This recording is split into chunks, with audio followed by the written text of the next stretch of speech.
sekalian, teman-teman, luar biasa ini teman-teman dari Advokat Aliansi Advokat Indonesia yang datang dari seluruh Indonesia.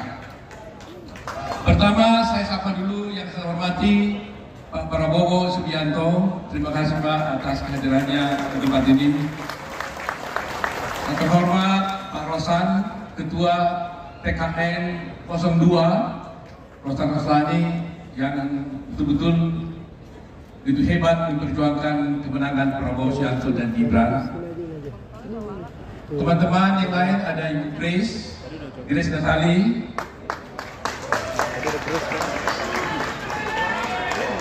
dan luar biasa saya juga baru diberitahu kedatangan seorang tamu istimewa, yaitu Ibu Sofia Gudono. Beliau ini adalah mertua daripada Mas Kaisang. Ya. Biasanya Pak Jokowi ada di sini. Silakan berdiri dulu Bu. Mungkin berdiri biar dilihat orang. Ya, ini Bu Sofia.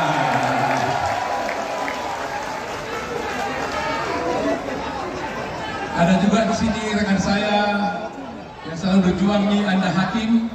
Ya, luar biasa. Teman-teman saya di Beradi, banyak sekali ini ada Pak Sekjen, ada Ujung Armain, ada Bostam, ada Mahri, dan banyak sekali ini yang tidak dapat sentuhan satu-satu. Tapi saya juga bangga hari ini karena kita kedatangan juga seorang tokoh ini dari Jawa Tengah. Kemarin kami ke Jawa Tengah untuk deklarasi Aliansi Advokat Indonesia mendukung Prabowo Gibran.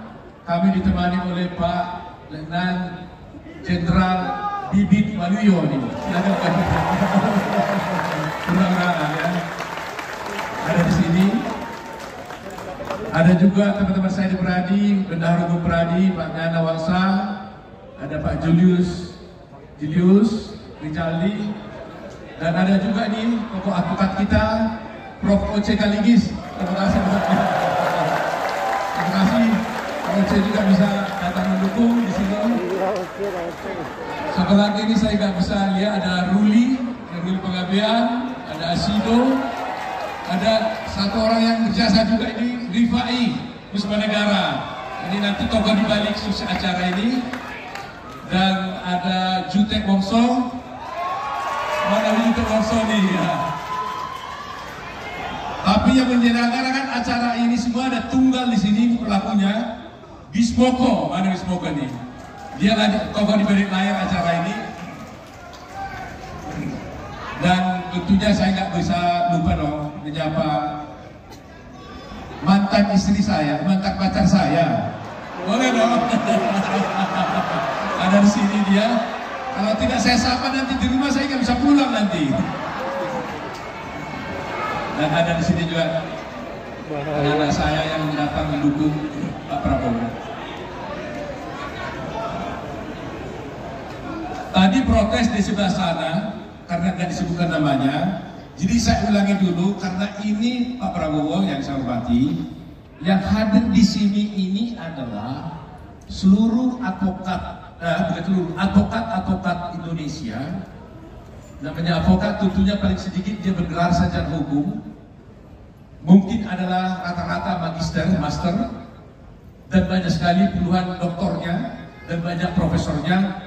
Orang-orang yang berpikir tentang keadilan dan kebenaran, tapi mau datang berkumpul di sini untuk mendukung Prabowo Subianto menjadi Presiden Republik Indonesia. Kami para advokat Indonesia yang tergabung dalam Aliansi Advokat Indonesia dengan ini mendeklarasikan mendukung pasangan calon presiden dan wakil presiden nomor 2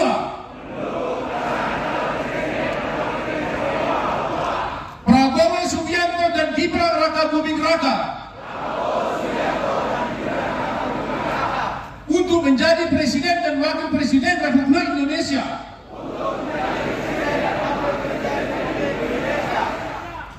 2024-2029. Kami akan memperjuangkan dan memilih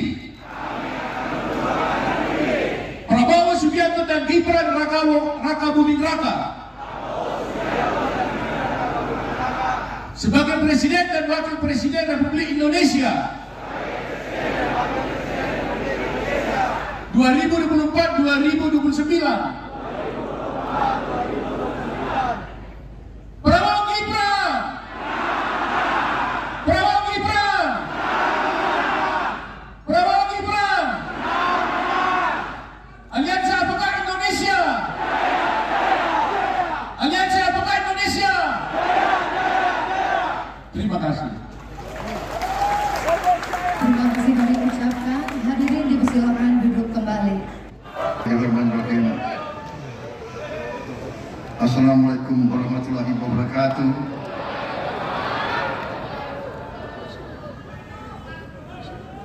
Selamat sore.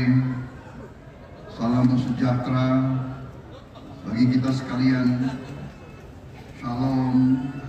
Om Swastiastu. Namo Buddhaya. Salam kebajikan. Saudara-saudara sekalian yang saya hormati dan yang saya banggakan, Ketua Umum Aliansi Advokat Indonesia, Saudara Otto Hasibuan beserta Ibu Otto Hasibuan, Ibu Nurwati Damalik yang saya hormati, juga didampingi Yakob Hasibuan dan Jessica Mila,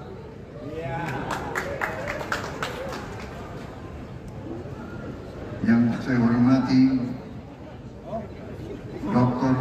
Dwianto Prihartono, Vice President Indonesian Advocates Association, Ketua Tim Kampanye Nasional Prabowo Gibran, Saudara Rosan Roslani, nama lengkapnya Rosan Perkasa Roslani, RTR, Letnan Jenderal TNI Purnawirawan Bibit Waluyo, mantan Gubernur Jawa Tengah, mantan Panglima Kostrat, mantan Panglima Kodam Jaya, banyak mantannya beliau. Senior saya di akademi dan di Timur-Timur, waktu Komandan Batalion terkenal jago perang. Kemudian yang saya hormati dan yang saya banggakan, Bapak Oce Kaligis, luar biasa, advokat yang terkenal, pembela hak-hak rakyat. Kemudian Mbak Grace Natali, Wakil Ketua TKN. Terima kasih. Ibu Viwo Wiyogo, Ibu Sofiatun Gundono, Mertua Mas Kaisang, seluruh perwakilan Koordinator Wilayah Aliansi Advokat Indonesia, ibu-ibu dan tamu undangan yang saya hadiri, yang hadir, yang saya hormati. Yang saya banggakan, seluruh pengacara dari semua kalangan, dari yang paling senior sampai yang paling junior. Tentunya kita selalu bersyukur kehadirat Tuhan Maha Besar bagi umat Islam. Allah Subhanahu wa Ta'ala, kita masih diberi kesehatan, diberi nafas, dapat kumpul di tempat yang baik ini dalam acara yang luar biasa ini. Saudara-saudara, saya ucapkan terima kasih atas undangan dari Pak Otto Hasibuan ini. Terima kasih atas dukungan luar biasa ini yang saya tidak duga-duga. Saya terharu dengan dukungan ini semua dari seluruh Indonesia.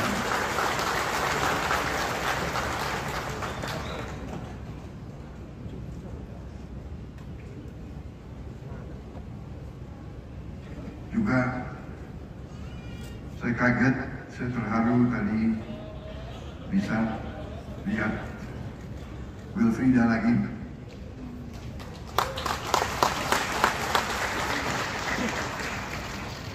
Memang Pak Otto kok bisa ingat, saya hampir lupa. Karena memang begitu banyak kesibukan. Tapi yang bagi saya yang penting, beliau Wilfrida hidup dengan bahagia sekarang. Yang jelas kelihatan bahagia karena lebih gemuk. Dulu sangat kurus sekali. Waktu itu memang ada yang melaporan ke saya, ada TKW di Kelantan yang memang sudah kena vonis, dan ada yang tanya apakah bisa saya bantu, karena yang disampaikan ke saya memang aktivis yang bergerak untuk perempuan, dan beliau tahu bahwa saya punya hubungan baik di Malaysia. Langsung saya telepon kawan saya tanya, kau kenal advokat yang hebat atau tidak? Oh iya, ini ada yang saya kenal. Dikenalkanlah saya kepada advokat yang konon ceritanya yang terbaik, salah satu yang terbaik di Malaysia. Disitulah awalnya saya terlibat, dan ya sudah, saya dulu dan sampai sekarang punya pendapat, kalau bisa kita bantu orang, kenapa tidak dibantu? Harus dibantu, harus dibantu, harus dibantu. Dan saya mau cerita, advokat itu yang menjadi kawan saya, sebenarnya dia yang pro bono. Dia tidak mau terima bayaran. Dia tidak mau terima bayaran. Karena begitu dia pelajari masalahnya, dia tahu bahwa si Wilfrida ini tidak bersalah dan sebagainya. Walaupun begitu, saya nggak enak dengan harga diri sebagai bangsa Indonesia, ya. Begini-begini mantan jenderal kan gitu. Mantan jenderal. Jadi pride bagi bangsa Indonesia. Jadi akhirnya ya. Tapi anyway, terima kasih Pak Otto, luar biasa. Terima kasih penghargaannya. Sisro luar biasa. Saya diberi penghargaan, dinyatakan ya seperti itu. Saudara-saudara sekalian, sekali lagi saya tambah semangat mendapat dukungan saudara-saudara sekalian.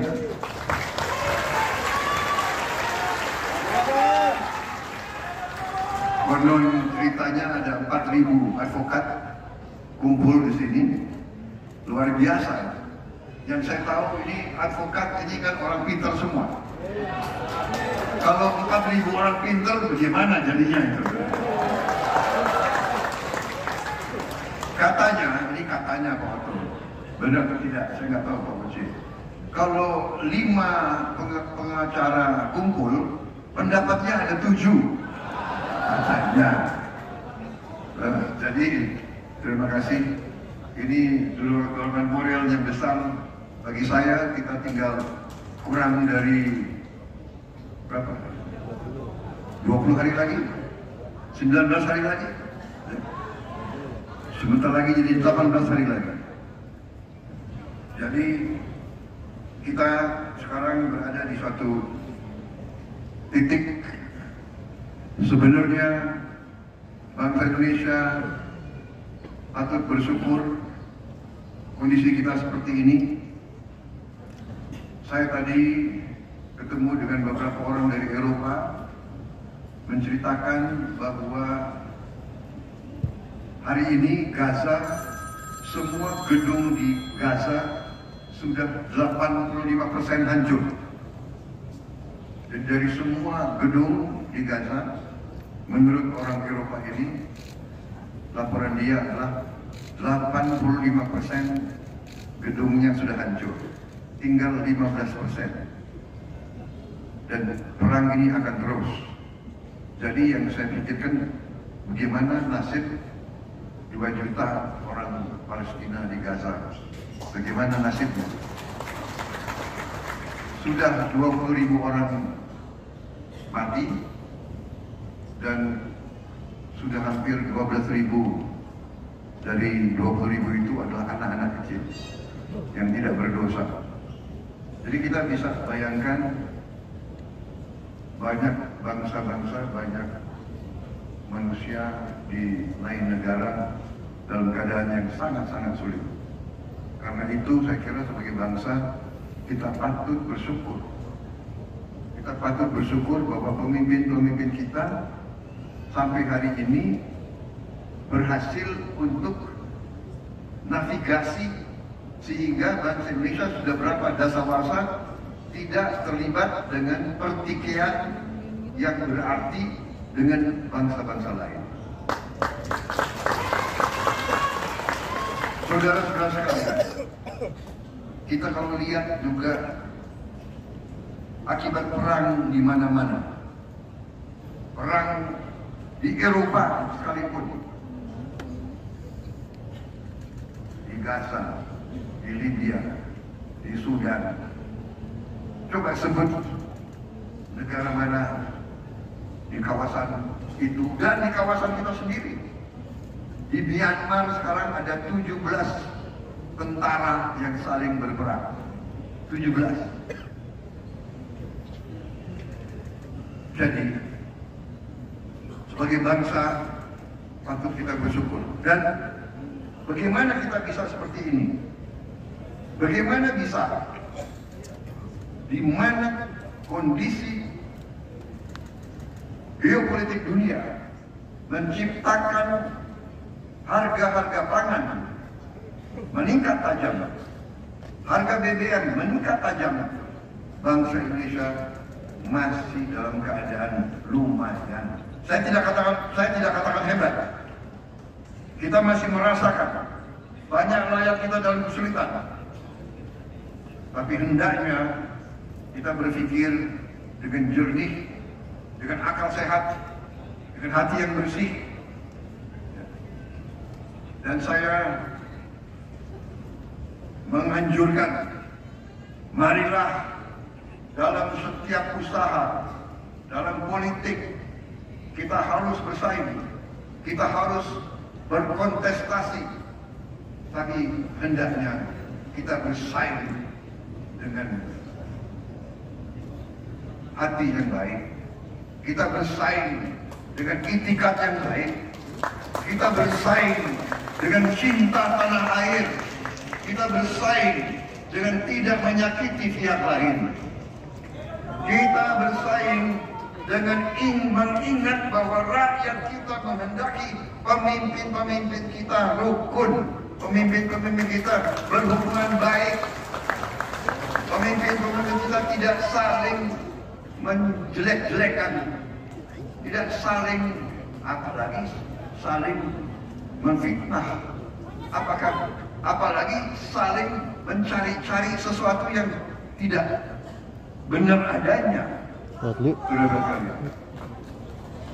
Jadi dukungan saudara-saudara sangat berarti, karena dukungan advokat-advokat, orang-orang yang mengerti hukum, orang-orang yang terdidik dan yang hadir dari mana-mana.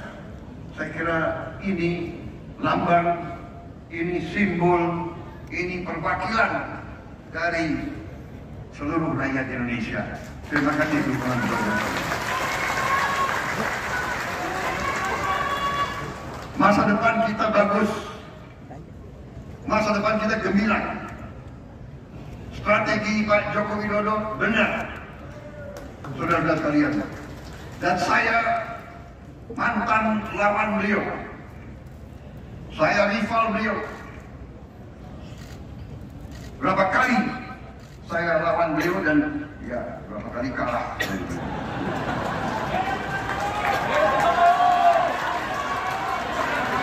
Tapi waktu saya kalah pun, boleh tanya beliau masih hidup. Waktu saya kalah yang pertama kali pun beliau datang ke rumah saya. Tidak banyak pemimpin yang punya itikat seperti itu. Saudara-saudara, biasanya orang Indonesia itu kalau menang, lawannya dihabisin. Betul? Kalau menang, rasain tuh. Dia datang ke rumah saya.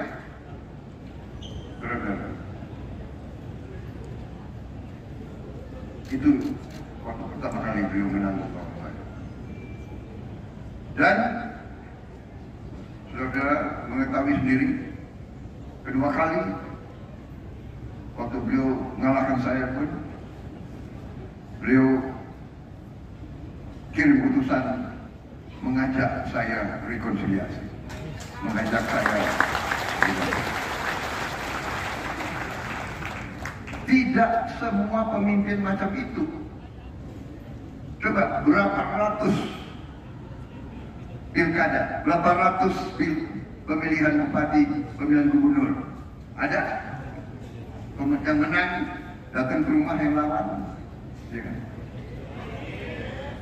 Yang kalah, bahkan sering yang kalah pun tidak mau datang ke pelantikan yang menang. Betul tidak?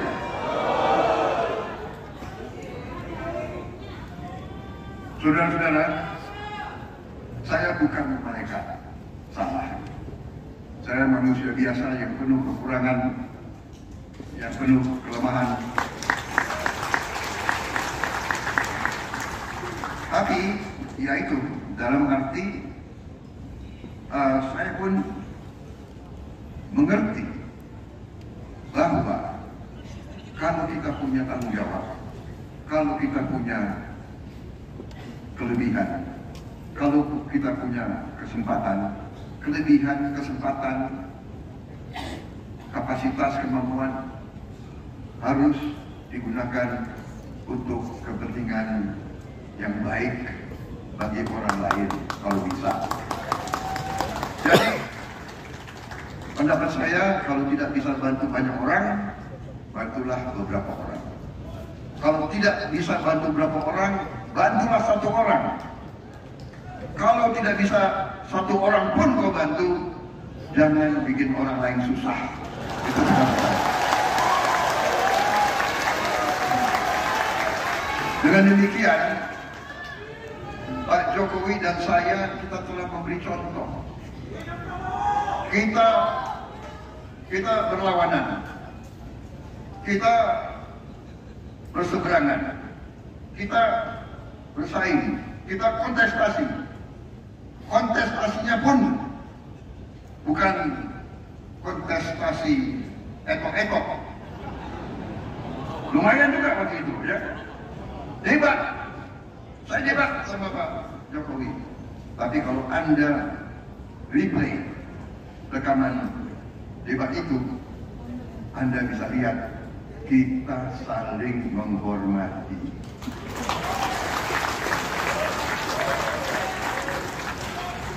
Dan saya mengerti pasti tim penasihat Pak Jokowi, Pak, banyak ini Pak, banyak ini Pak, ya kan?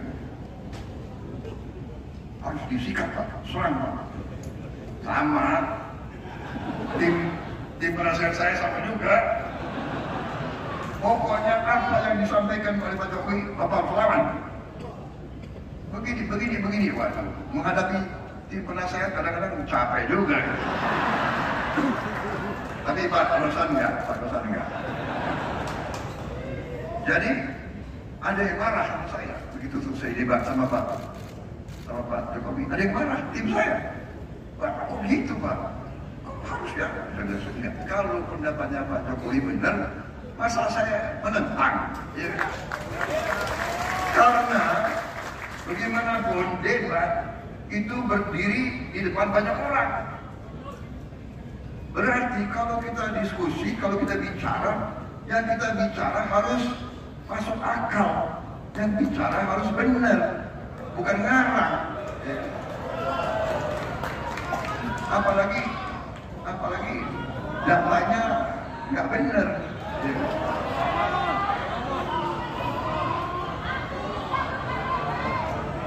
Sudahlah, yang sudah lewat saja.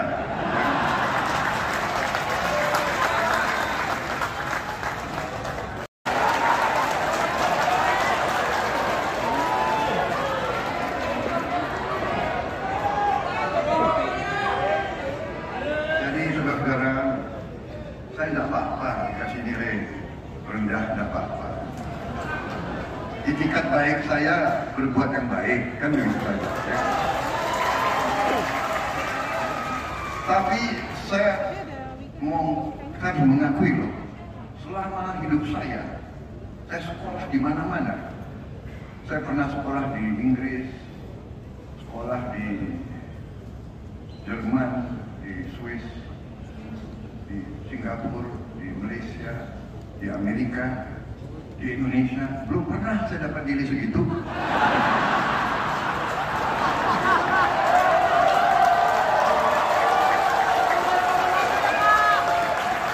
Jadi waktu itu dalam hati ya, aku bilang dalam hati ya, kejam kali kau.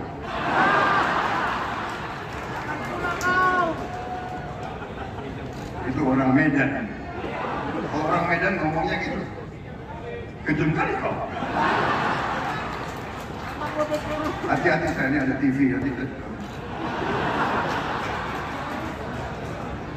Kalau orang Medan bilang, "Palak aku," kita apa dia bilang? Hah? Pusing. Palak. Tadi aku, orang Medan ngomong begitu, bukan saya.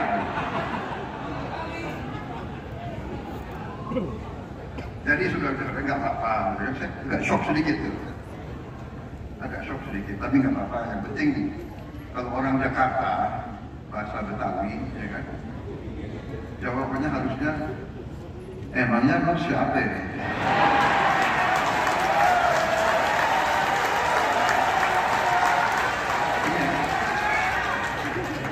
Nggak apa-apa. Mudah-mudahan saya berdoa orang pintar seperti itu sadar dan insaf.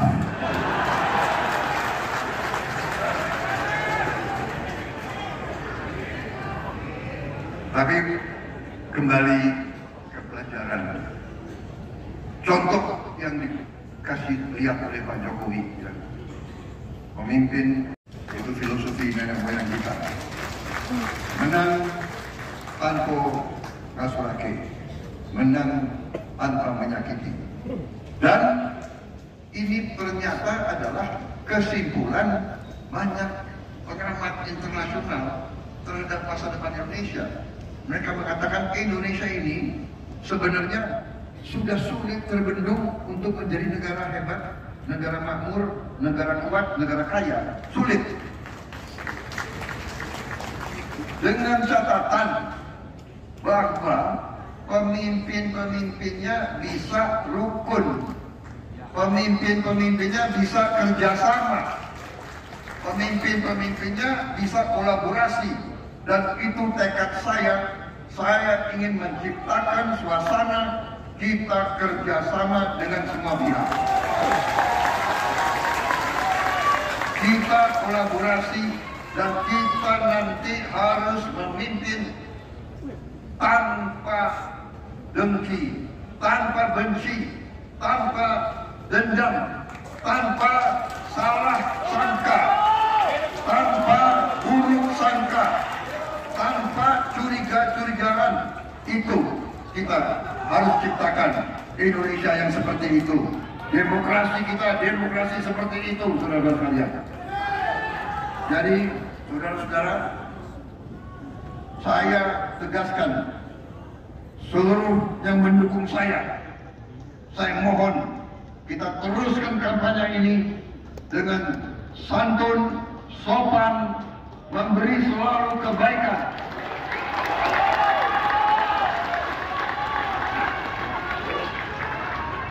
Jangan mau diprovokasi. Kalau ada hoax penyesatan, dibenarkan, diluruskan sambil senyum. Ya. yang harus kita lakukan. Dan saya minta semua tim kampanye saya, semua koalisi Indonesia Maju, sampai hari-hari terakhir di TPS kita tidak boleh melakukan kecurangan apapun, saudara-saudara. Kita percaya dengan dukungan rakyat. Dukungan rakyat sudah luar biasa kepada kita, saudara sekalian. Saya merasakan di mana-mana. Saya merasakan di mana-mana, saudara sekalian. Jadi tapi kita juga bukan anak kecil. Kita waspada, ya. Ada macam-macam pikiran-pikiran itu ada. Ya. Kita waspada. Saya minta sukarelawan, jaga di TPS, jaga penghitungan. Tapi sekarang teknologi luar biasa. Hampir semua orang punya gadget. Hampir semua orang punya handphone. Proses harus difoto. Proses harus direkam. Jadi kalau ada ulah-ulah yang tidak benar, buktinya banyak, saudara-saudara. Tapi kita berpikir baik, kita beriktikad baik, dan saya katakan sekali lagi bahwa manakala kita menerima mandat dari rakyat, kita akan mengajak semua pihak bekerja sama. Dan yang mau tetap beroposisi, monggo, kita akan hormati sebagai oposisi yang terhormat, saudara sekalian. Karena demokrasi perlu juga check and balance. Kita perlu selalu dikoreksi. Saudara sekalian, kita akan teruskan semua program Pak Jokowi. Strategi yang sudah benar. Saya mau tanya, sudah terima buku saya, saudara sekalian? Sudah? Ada yang sudah, ada yang belum?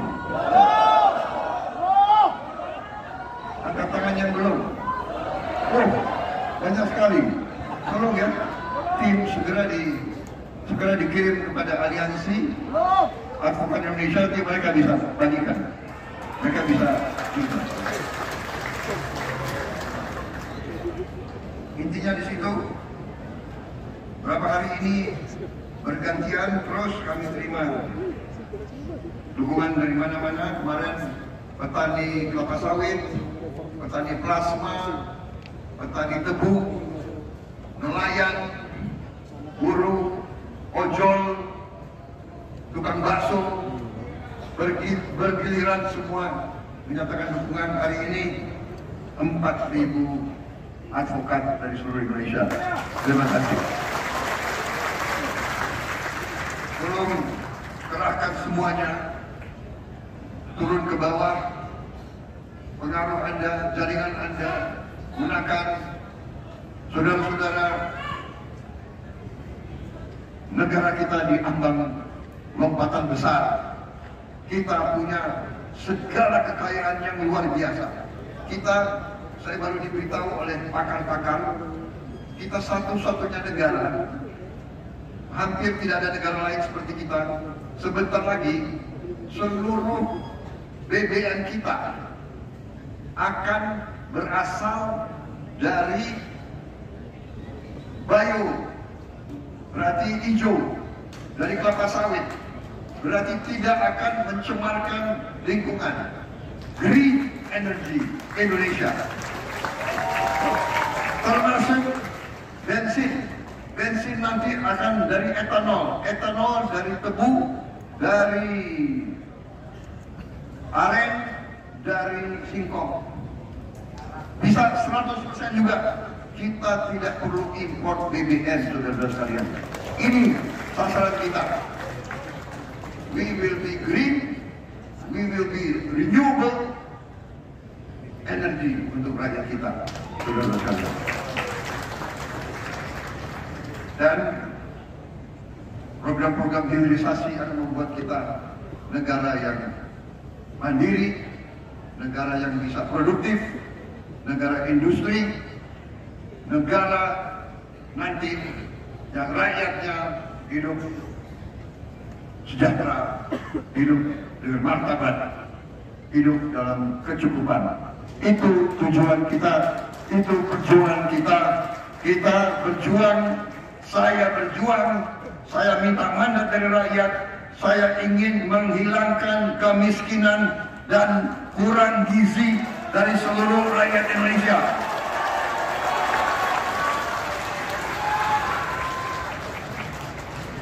Saya ingin petani-petani kita, nelayan-nelayan kita, buruh kita, ojol kita, tukang bakso kita, bisa anak-anaknya jadi insinyur, jadi dokter, jadi advokat, jadi pengusaha. Saya ingin Indonesia hidup seperti negara lain. Saya tidak ingin Indonesia UMR. Saya tidak mau. Indonesia harus berdiri dengan terhormat, setara dengan bangsa-bangsa lain di dunia. Itu perjuangan kita, saudara sekalian. Terima kasih dukungan advokat. Saya butuh dukunganmu. Saya butuh gerakanmu. Saya butuh pekerjaan kerasmu. Saya butuh saudara turun ke bawah, yakinkan seluruh rakyat Indonesia. Ada yang mengatakan nanti ada serangan fajar, rakyat bisa disogok untuk berubah. Saya tidak percaya rakyat kita bisa disogok untuk berubah pikiran. Saudara-saudara, saya kira itu dari saya. Terima kasih atas dukungan saudara-saudara sekalian. Semoga Tuhan yang Maha Besar melindungi saudara-saudara sekalian, meridhoi perjuangan kita, dan semoga tanggal 14 Februari 2024 rakyat Indonesia akan menoreh catatan baru dalam sejarah kita, yaitu meyakin dan memberi mandat kepada siapa? paslon nomor 2 si Dodo kali. demi kemajuan Panggil bangsa bilang dan aja rakyat di dalam. Indonesia.